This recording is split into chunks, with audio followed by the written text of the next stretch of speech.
June মাসের 30 তারিখ হয়ে গিয়েছে, 14ই July last date SSC form fill আপের, অর্থাৎ হাতে আর মাত্র 14টা দিন রয়েছে। এখনো বহু ছাত্রছাত্রীর মধ্যেই কিন্তু একটা দ্বন্দ্ব রয়েছে ওবিসি ক্যাটাগরি নিয়ে। যদিও আমরা জানি যে ওবিসি ক্যাটাগরি নিয়ে একটি নোটিশ আমরা দেখেছিলাম এবং সেখানে কিন্তু এসসি এসটি ছাড়া বাকিদের অল আদার্স এই ক্যাটাগরিতে দেওয়া হয়েছিল এবং প্রত্যেককেই এই ক্যাটাগরিতেই ফিল আপ করতে হবে এমনটা নোটিফিকেশনে বলা হয়েছিল।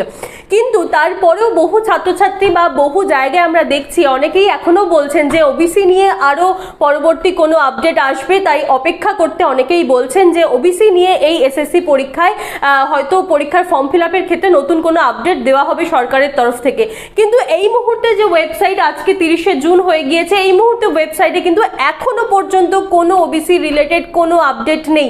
তাই আমরা বলবো আর হাতে মাত্র 2 সপ্তাহ রয়েছে, তাই যারা ফর্ম ফিল আপের জন্য এখনো অপেক্ষা করে বসে আছো তারা আর অপেক্ষা করে বসে থেকো না, ফর্ম ফিল আপটা করে নাও। কারণ পরবর্তী ক্ষেত্রে কিছুটা সময় হাতে রাখাটা দরকার। অনেক সময় অনেক রকম সমস্যা হতে পারে, আজ ফর্ম ফিল আপ করতে গেলে হয়তো সার্ভার ডাউন থাকতে পারে, সেক্ষেত্রে তোমার ফর্ম ফিল আপটা হলো না। তাই একেবারে শেষের দিন পর্যন্ত অপেক্ষা না করে ফর্ম ফিল আপটা করে নেওয়াই উচিত। তবে ওবিসি যদি কোনো আপডেট আসে সেক্ষেত্রে কিন্তু এডিট অপশন থাকবে। তবে যেহেতু বলে দেওয়া হয়েছে অল আদার্স ক্যাটাগরিতে ফর্ম ফিল আপ করতে হবে, তাই তোমাদের কিন্তু এখন অল আদার্স ক্যাটাগরি অনুযায়ী ফর্ম ফিল আপ করতে হবে। পরবর্তী ক্ষেত্রে কোনো আপডেট এলে সেটা আবার সেই এডিট অপশানে গিয়ে তোমরা এডিট করে নিতে পারবে। তাই অপেক্ষা না করে, জুলাই মাস শুরু হয়ে গিয়েছে, জুলাই মাসের প্রথম সপ্তাহেই ফর্ম ফিল আপটা করে নাও।